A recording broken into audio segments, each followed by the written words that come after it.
Okay, hello everyone. Uh, this is a continuation video of chapter photosynthesis, and today we'll be studying about the experiment to show that carbon dioxide is necessary for photosynthesis.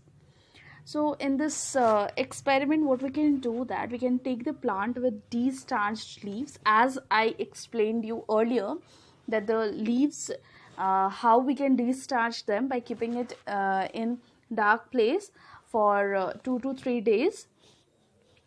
And then what we can do, we can insert the part of the leaf of one of its leaf with the help of split cork into the conical flasks as shown in the figure here. Okay, now in this thing what we can do, at inside the conical flask we can put hydroxide. Potassium hydroxide, what is the work of potassium hydroxide? To absorb carbon dioxide. So that's clear that inside the conical flask there is no carbon dioxide present. So when no carbon dioxide is present, means the leaf won't get carbon dioxide. Now we'll leave the plant under the sunlight. After few hours, we'll test the leaf for starch. In this thing, what we can see, that the part of the plant which was exposed to the atmospheric air becomes blue black, and the part which was left inside the flask will not turn to blue black in color. This shows that the process requires carbon dioxide for the process to continue, that is photosynthesis. Okay, so here it has been proved that carbon dioxide is needed for the process. In the next experiment, we'll show that oxygen is produced during the process called photosynthesis. How we can do it? We can use a plant that is named as hydrilla. It's an aquatic plant. You can see the picture given here. Now this hydrilla, as it is an aquatic plant, means they will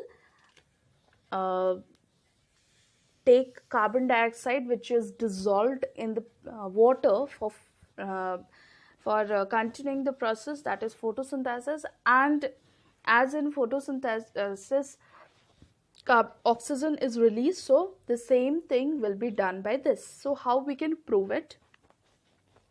We can take the plant, that is hydrilla, in a beaker containing pond water and cover them by short stemmed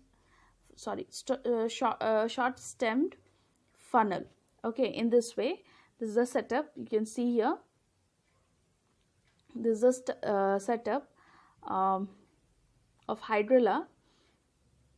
How to experiment it? This is a setup. Okay, so this way we can take the beaker, the pond water, and a funnel which hydrilla is put inside the funnel, which is kept upside down, and on the upper side we can keep one test tube containing water as well. Now in this experiment, what we can do, invert a test tube full of water over the stem of funnel. Now in the beaker of the ever funnel of the stem inverted funnel. Now place the apparatus in the sun for a few hours. Bubbles of the gas will collect on the test tube. So in this way, what will happen, that as we'll keep this under the sunlight, what will happen, the hydrilla will start photosynthesizing, and because of which what will happen, they will start releasing a type of gas. I don't know what type of gas is being released. How we can prove it? That gas is an oxygen. So here the test for gas is a glowing splinter if it bursts into flame, which shows the presence of oxygen. As we know, oxygen is a supporter of combustion. So if we'll bring the burning splinter in front of the gas, what will happen, that it will glow more brightly. So that shows that the process will release oxygen. The photosynthesis process releases oxygen. So this was the experiment to show that oxygen is important, is released during the process. Now we'll come to importance of photosynthesis. As we know, photosynthesis is being processed by green plants, and these green plants, they provides food for all, directly or indirectly. All living organisms are dependent upon the green plants for food, and also it provides oxygen. As the process liberates oxygen as the waste product or as a waste material into the atmosphere, that means that oxygen is useful for us and it's a life-giving process. In the next slide, we'll be studying about carbon cycle. Now, what is carbon cycle? Carbon cycle is a nature's way of reusing carbon atoms. So the whatever thing is present around us that contains carbon atoms, now this carbon is reused in the in various processes and again is returned to the atmosphere, so which travels from the atmosphere into the organisms into the in the earth and then back to the atmosphere over and over again. Most carbon is stored in rocks and sediments, while the rest is stored in ocean, atmosphere and living organism.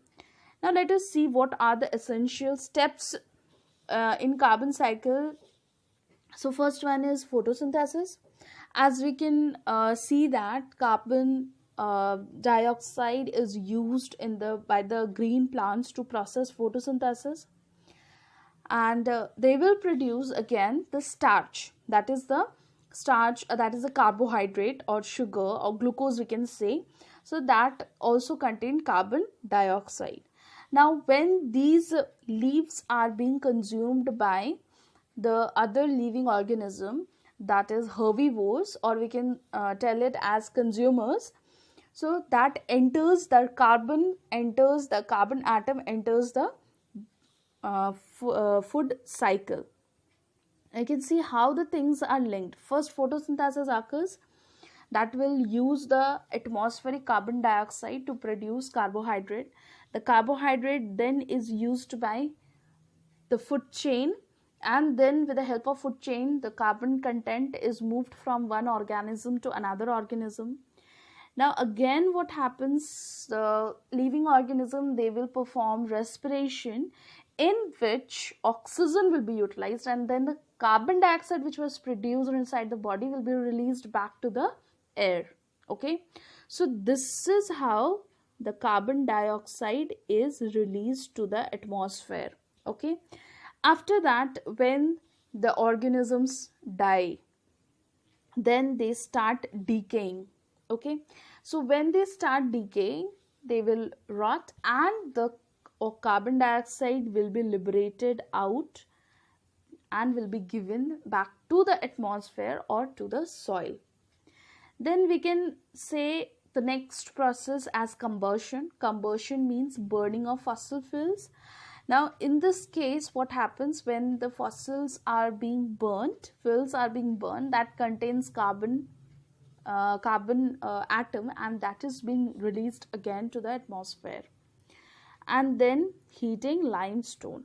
So limestone is a natural rock that contains carbon dioxide, and then when we heat them, then the carbon dioxide is again returned back to the atmosphere.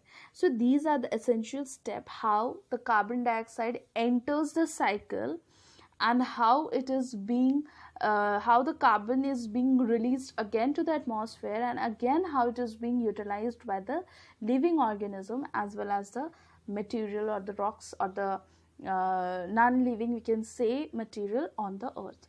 So this was the last topic of this chapter, so hence we have completed this chapter. So in the next video we'll be studying about the next chapter.